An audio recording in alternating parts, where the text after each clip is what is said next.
Clase 7. La encarnación prometida. Al estudiar los problemas que tuvo que encarar el Dios Padre para proporcionar al hombre un redentor de la muerte espiritual, vimos que la necesidad que el hombre tenía de tal redentor demandaba la unión de la divinidad y de la humanidad en un solo individuo. La necesidad que el hombre tiene de justicia, de vida eterna y de un mediador, solamente podía ser satisfecha por la encarnación del Hijo de Dios.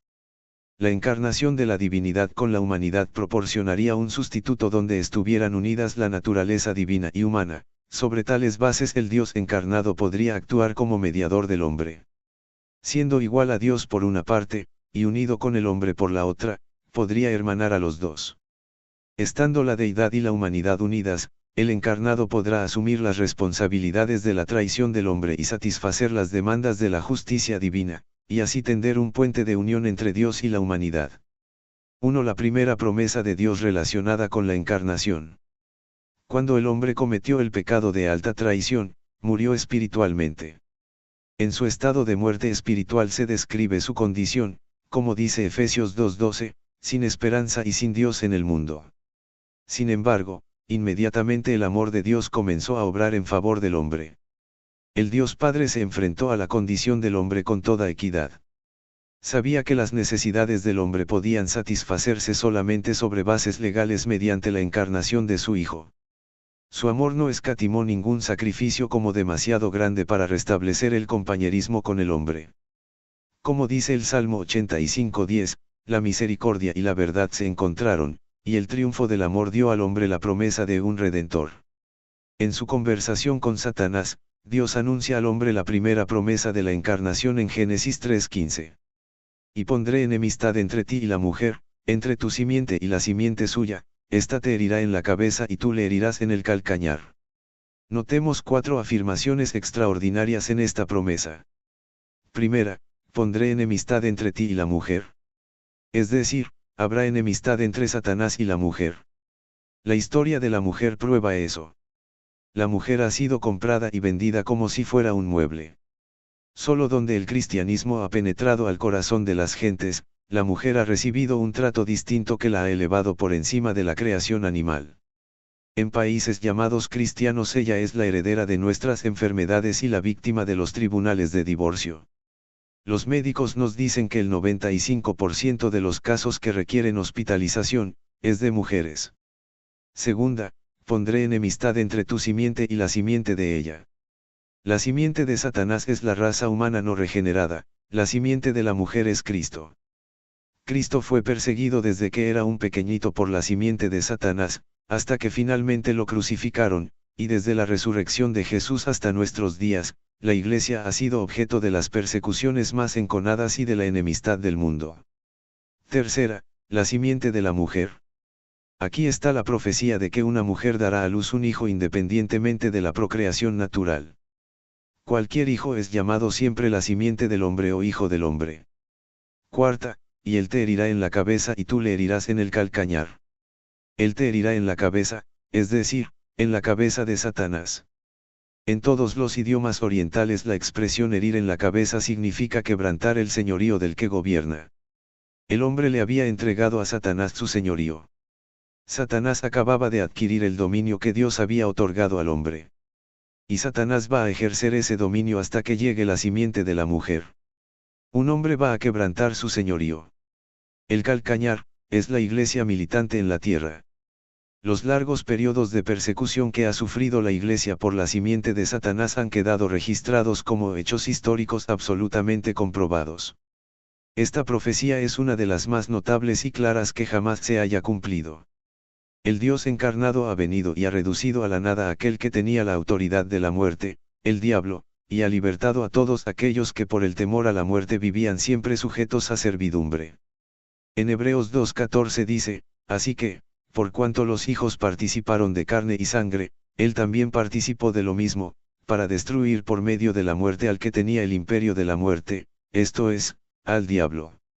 Este pasaje también tuvo su cumplimiento en la ruda persecución contra Jesús que culmina con su muerte en el Calvario, y luego en la persecución contra la Iglesia, que es el cuerpo de Cristo, y que hace su voluntad en la tierra. En Génesis 3:20 dice, y llamó el hombre el nombre de su mujer, Eva, por cuanto ella era madre de todos los vivientes. La palabra Eva en hebreo es Java, que literalmente significa la que vive o la que da vida. Aquí, dice Dios al hombre, que su esposa será la madre de aquel que da vida, nuestro Cristo. 2. El deseo universal del hombre relacionado con la encarnación. La enseñanza sobre la encarnación no está en desacuerdo con los anhelos humanos o las tradiciones de los pueblos. Ha sido creída en alguna forma por todas las razas. El hombre universal ha anhelado una encarnación. Su espíritu tiene hambre de unión con la divinidad, porque fue creado a la imagen de Dios con la capacidad de participar de la vida divina. Ello se prueba por las distintas costumbres que los hombres han tenido, por ejemplo, el beber la sangre de los sacrificios humanos, el dar nombres de divinidades a sus reyes, o el hacer de sus emperadores o reyes, encarnaciones de la deidad. Los griegos y los romanos suponían que sus dioses habían sido divinos y humanos, lo cual demuestra el anhelo del hombre por una unión con la divinidad. La encarnación no es más difícil de creer, que la creación del primer hombre.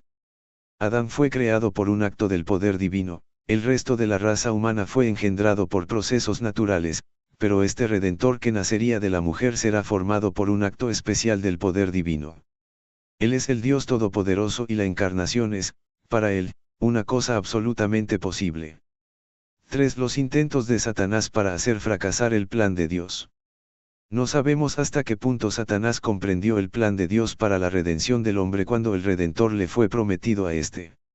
Lo que sí sabemos es que no lo comprendió completamente, pues de otro modo no hubiera crucificado a Cristo.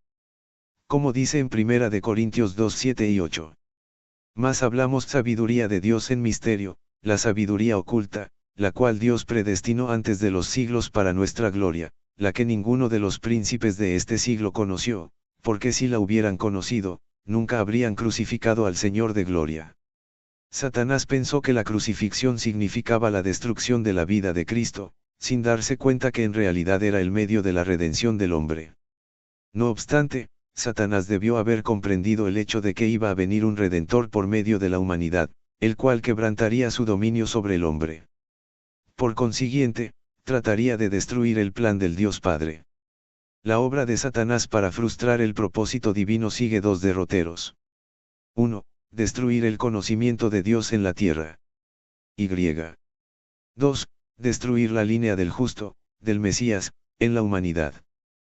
Por estos dos medios haría imposible para el Redentor tomar forma humana. Lo que el diablo desea es separar al hombre de todo compañerismo con Dios. El primer intento de Satanás para conseguir su propósito se encuentra en el asesinato de Abel por Caín que vemos en Génesis 4 del 1 al 15. Abel había recibido el testimonio de que era justo al ofrecer un sacrificio de fe, de acuerdo con la revelación que Dios le había dado. En verso 4 lo dice, y Abel trajo también de los primogénitos de sus ovejas, y de su grosura. Y miró Jehová con agrado a Abel y a su ofrenda.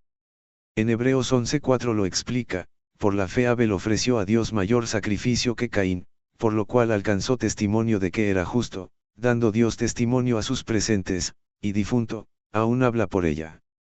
Satanás solo sabía que de Abel vendría el Redentor del hombre, por lo tanto, destruyó su vida. Al hacerlo, destruyó la línea del justo que existía entonces. Pero, después de esto, Génesis 4.25 afirma que a Adán y a Eva les nace Set. Parece que Eva comprendió que una línea del justo había sido destruida y que Set venía a ocupar el lugar de Abel. Ella le puso por nombre Set, que significa sustituto, y dijo, Dios me ha sustituido otra simiente en lugar de Abel, a quien mató Caín. A medida que van pasando las generaciones, la muerte espiritual sigue actuando dentro de la vida del hombre, alejándolo de Dios y entenebreciéndole la mente.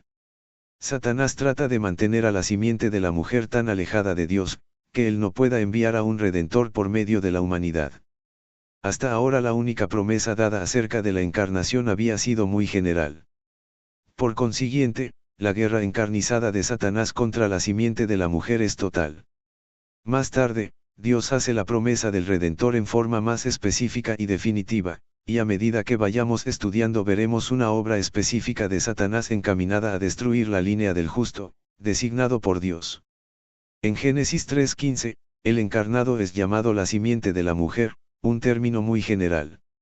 El versículo dice, y pondré enemistad entre ti y la mujer, y entre tu simiente y la simiente suya, ésta te herirá en la cabeza, y tú le herirás en el calcañar. Pero Génesis 12:3 lo hace más definido, y el encarnado se especifica con el término la simiente de Abraham como leemos. Bendeciré a los que te bendijeren, y a los que te maldijeren maldeciré, y serán benditas en ti todas las familias de la tierra. En el Salmo 89:3 y 4 se le denomina la simiente de David donde dice: Hice pacto con mi escogido, juré a David mi siervo, diciendo, para siempre confirmaré tu descendencia, y edificaré tu trono por todas las generaciones.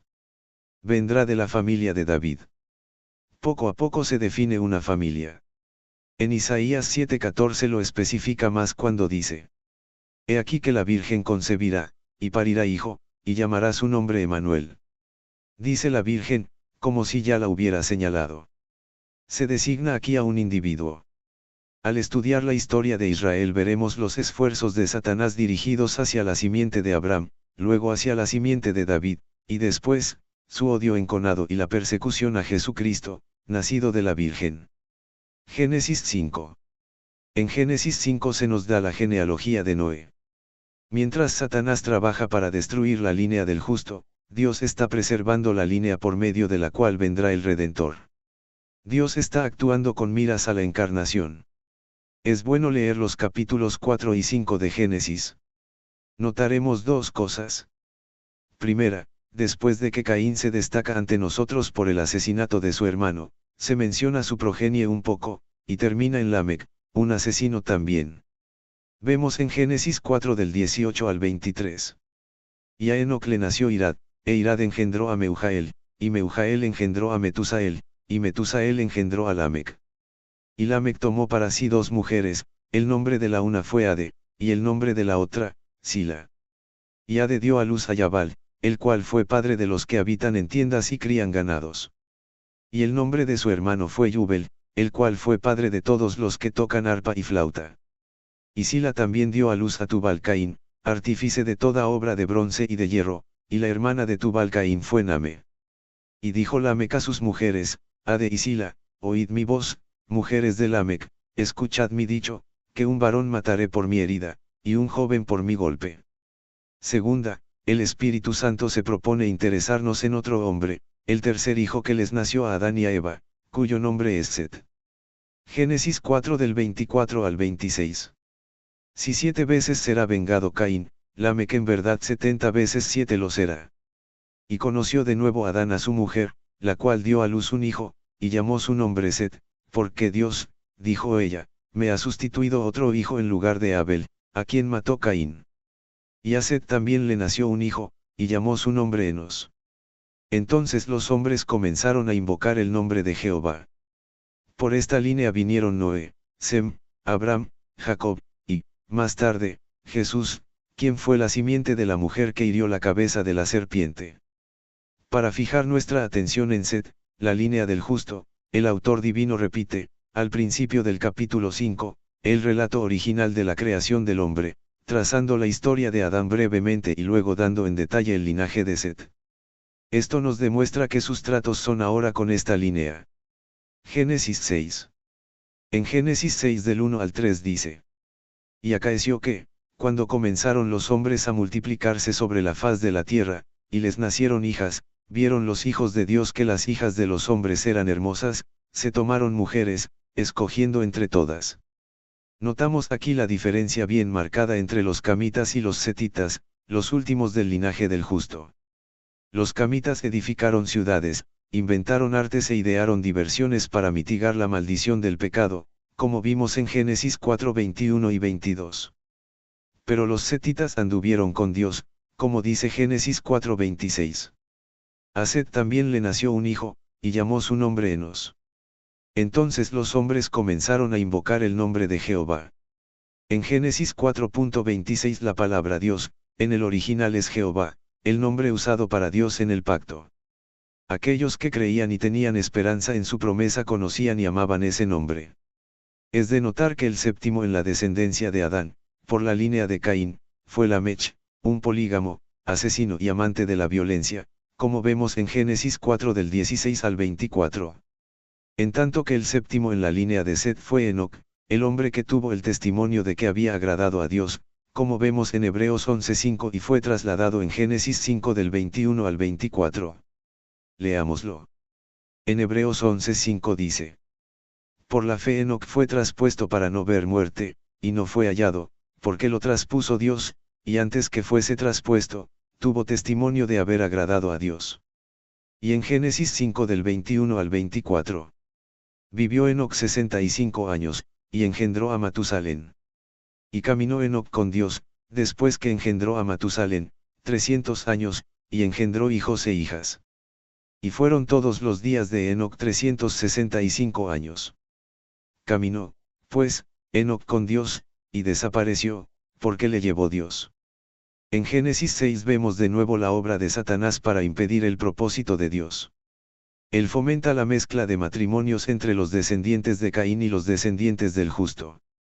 Eso da por resultado la corrupción de la descendencia por medio de la cual vendrá el Redentor, y esa corrupción es de tal naturaleza, que solamente queda Noé como el único adorador del Dios del pacto.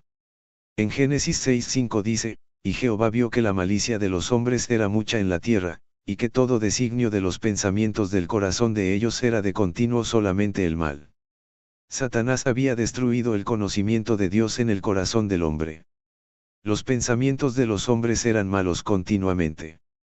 Solamente Noé conocía y andaba con el Dios verdadero. Vemos en Génesis 6, 8 y 9. Pero Noé halló gracia ante los ojos de Jehová. Estas son las generaciones de Noé. Noé, varón justo, era perfecto en sus generaciones, con Dios caminó Noé. Si la humanidad hubiera sido dejada en esa condición, después de la muerte de Noé, el conocimiento de Dios se hubiera perdido por completo. La línea del justo hubiera sido destruida y la encarnación no habría sido posible. Aparentemente, Satanás había triunfado en sus esfuerzos, pero el propósito del Dios Todopoderoso no sería frustrado. Para él era una cuestión de poca monta el poner fin a la humanidad en su condición corrompida. Como vemos en Génesis 6 del 11 al 13. Y se corrompió la tierra delante de Dios, y estaba la tierra llena de violencia. Y miró Dios la tierra, y he aquí que estaba corrompida, porque toda carne había corrompido su camino sobre la tierra. Dijo, pues, Dios a Noé, he decidido el fin de todo ser, porque la tierra está llena de violencia a causa de ellos, y he aquí que yo los destruiré con la tierra.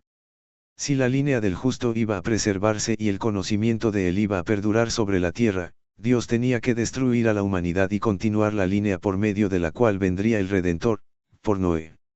Si en el pasado no pudimos comprender la obra del Dios Padre con miras futuras hacia la encarnación, tal vez nos ha sido difícil entender la destrucción de la humanidad por el diluvio. Ahora, entendiendo claramente que la necesidad del hombre solamente podía ser satisfecha mediante la encarnación, nos damos cuenta de que el diluvio se hacía imperativo. Y aquí lo dejamos hasta la próxima clase. No olvides compartir el video para que más gente pueda conocer la buena palabra de Dios. Que Dios los bendiga.